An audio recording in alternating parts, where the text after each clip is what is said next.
Hello everyone, in this video I will show you how to fix the Wi-Fi calling drains the battery issue on Samsung Galaxy S24 Ultra.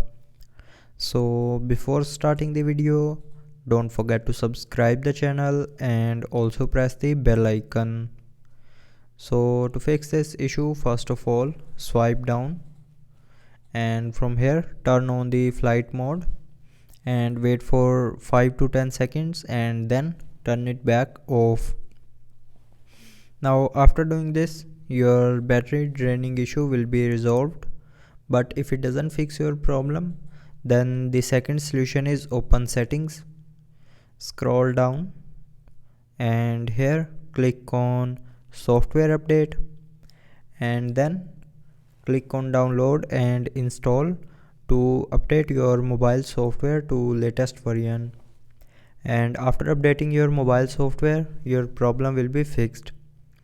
But if you are still facing the problem, then the last solution is go closer to the Wi-Fi router, and when you are closer to the Wi-Fi router, the Wi-Fi calling does not drain the battery.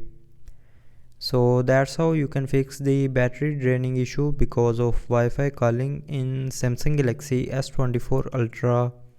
So I hope you liked the video. Thanks for watching.